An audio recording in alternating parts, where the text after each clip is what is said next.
অনেক দিন আগের কথা। কোনো এক সবুজ শ্যামল রাজ্যের প্রান্তে ছিল একটা জঙ্গল। সেই জঙ্গলের ভেতরে একটি কুঁড়ে ঘরে বাস করত এক কাঠুরিয়া ও তার একমাত্র সুন্দরী কন্যা মেঘমালা। মেঘমালা যেমন ছিল রূপবতী, তেমনি জ্ঞানের দিক থেকেও অনেক এগিয়ে। বাবা, অনেক বেলা হয়ে গেছে, আর কত কাজ করবে? খাবে না বাবা? হ্যাঁ রে মা, হ্যাঁ, খেতে তো হবে। না খেয়ে কি আর কাজ করা যায়? এই তো এই কাঠ কাটা হয়ে গেছে, এখন খেয়ে দে, আবার জঙ্গলের ভেতরে কাঠ কাটতে যাব। ঠিক আছে, তাহলে আর দেরি করো না, ভেতরে এসে খেয়ে নাও। হ্যাঁ হ্যাঁ, আসছি, তুই ভেতরে গিয়ে সব বেড়ে রাখ, আমি এখনই আসছি।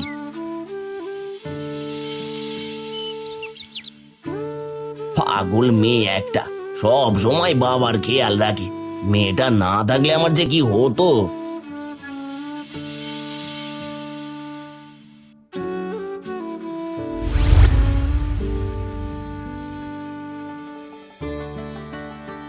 দে মা দে, তাড়াতাড়ি কটা খেতে দে, খেয়ে দে, এখন এবার কাঠ কাটতে যেতে হবে। খেতে বসেও তো তাড়াহুড়ো করছো কেন? খাওয়াটা তো আস্তে ধীরেও খেতে পারো। আস্তে ধীরে খেলে চলবে না, আর দিন থাকতে আবার কাঠ কেটে ঘরে ফিরতে হবে। তা না হলে জঙ্গলের হিংস্র পশু রাতে একা পেলে কি আর আস্ত রাখবে? বুঝতে পেরেছি, প্রতিদিন ওই একই কথা। খাও তো এবার।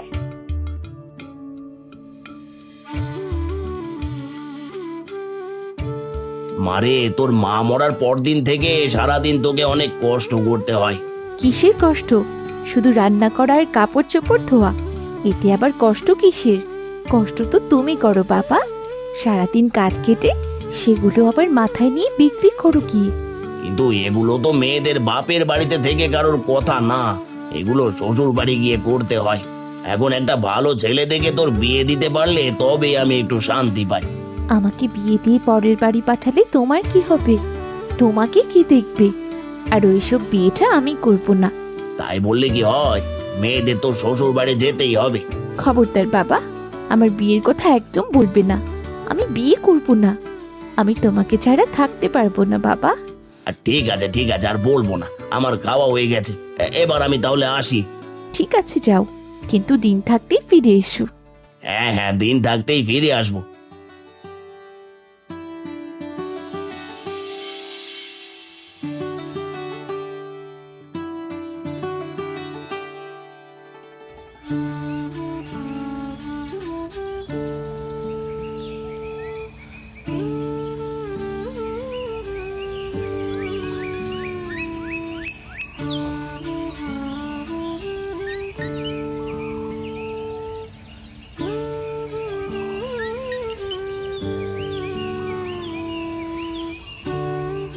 এই তো, এখানে একটা মরা গাছ পড়ে আছে, এটা কাটলে আজকের খড়ি হয়ে যাবে।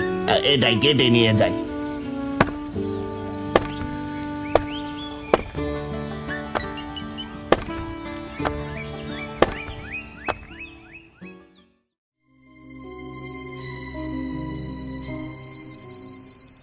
আজ কাঠ কাটতে কাটতে কখন যে বেলা ডুবে গেছে বুঝতেই পারিনি।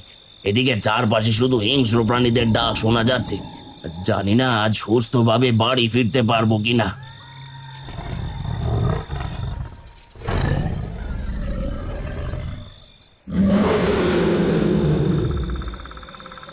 ওরে বাবা, এ তো বাঘ!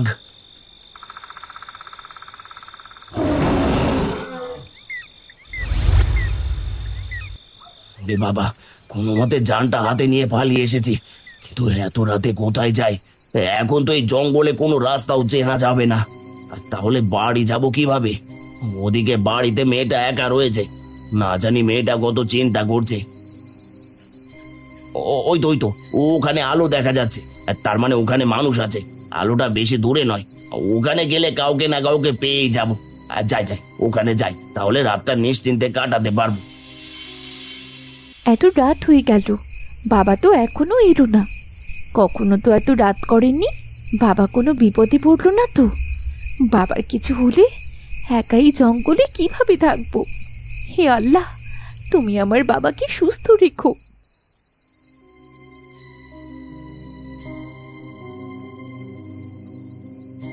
এ তো দেখছি রাজপ্রাসাদ। তার মানে এই রাজপ্রাসাদ থেকেই আলো দেখা গেছে। যাই হোক, বাঁচতে হলে ভিতরে যেতেই হবে। এই যে শুনছেন, কেউ কে আছেন? এই দরজাটা একটু খুলুন, খুব বিপদে পড়েছি। দরজাটা খুলুন, কেউ কে আছেন? কাউকে তো দেখতে পাচ্ছি না, তার মানে দরজাটা খোলাই ছিল। আর যাই, আগে ভেতরে যাই। ভিতরে যেহেতু আলো জ্বলছে, তার মানে ভেতরে কেউ না কেউ তো আছে।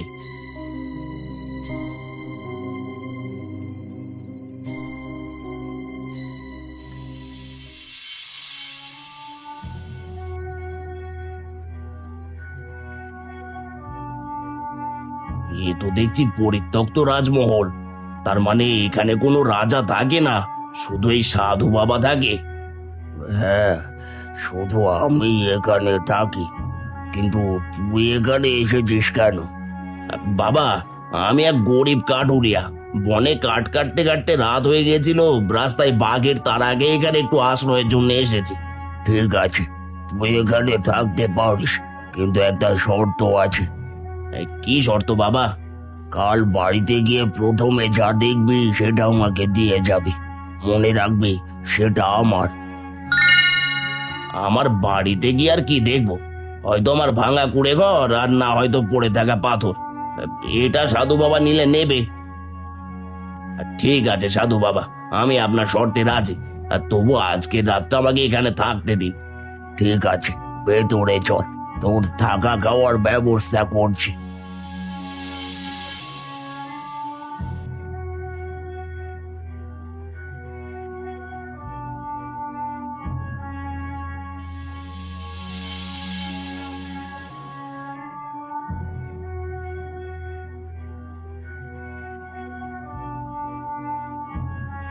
এগুলো খেয়ে আজকে রাতটা এখানে কাটিয়ে সকাল হলে সোজা বাড়ি চলে যাবে। কাল বাড়িতে গিয়ে প্রথমে যা দেখবি সেটাই আমাকে দিয়ে যাবে, তা না হলে সেই জিনিস অভিশপ্ত হয়ে যাবে। ঠিক আছে সাধু বাবা।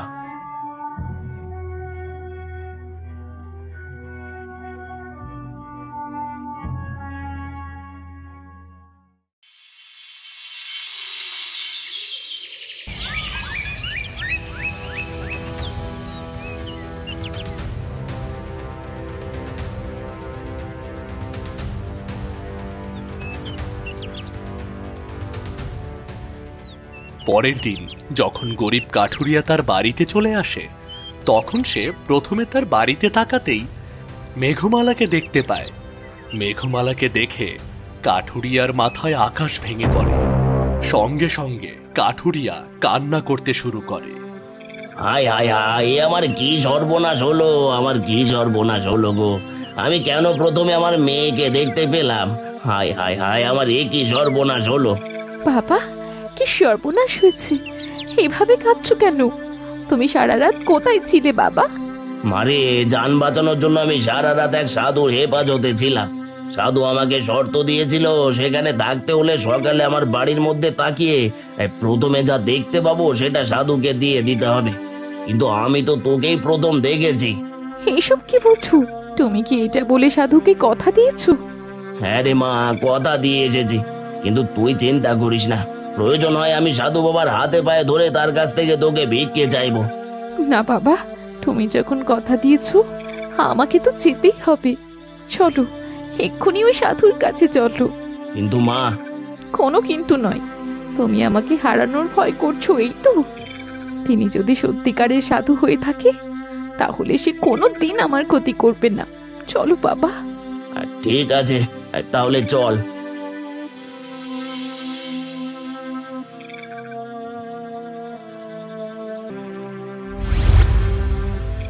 এসেছিস তাহলে? হ্যাঁ, এসেছি সাধু বাবা, কিন্তু আমি আপনার কাছে ক্ষমা চাই। আপনি বলেছিলেন আমার বাড়িতে গিয়ে প্রথমে চোখের সামনে যা দেখতে পাবো সেটা আপনাকে দিয়ে দিতে হবে।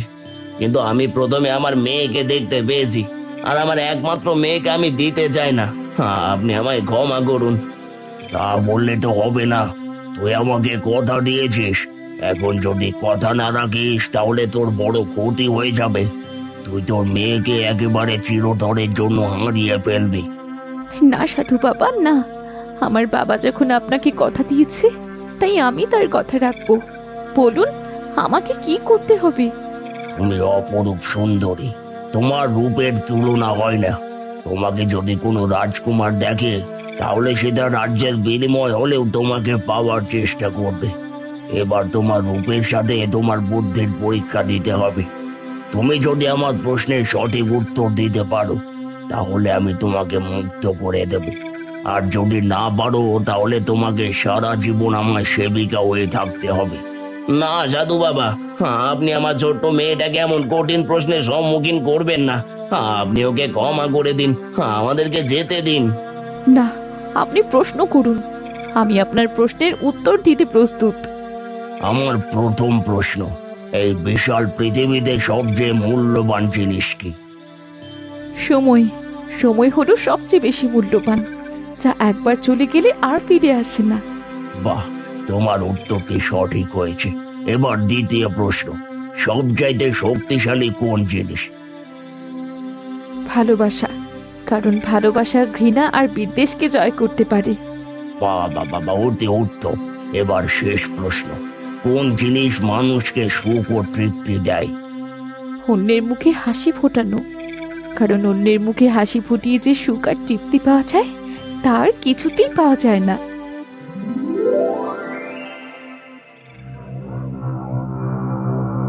হে কি, এইসব কি হলো? তার মানে আপনি সাধু বাবা নন? না, আমি কোনো সাধু বাবা না, আমি এই রাজ্যের রাজকুমার। এতদিন এক জাদুকরের জাদুশক্তির কারণে সাধু হয়েছিলাম, আর আমার রাজ্যের প্রজারা সহ অদৃশ্য হয়েছিল। তোমার 3টি সঠিক উত্তরের কারণে আমরা সেই জাদুশক্তি থেকে মুক্তি পেয়েছি। আমার রাজ্যের ওপর থেকে সকল খারাপ শক্তি বিলীন হয়ে গেছে।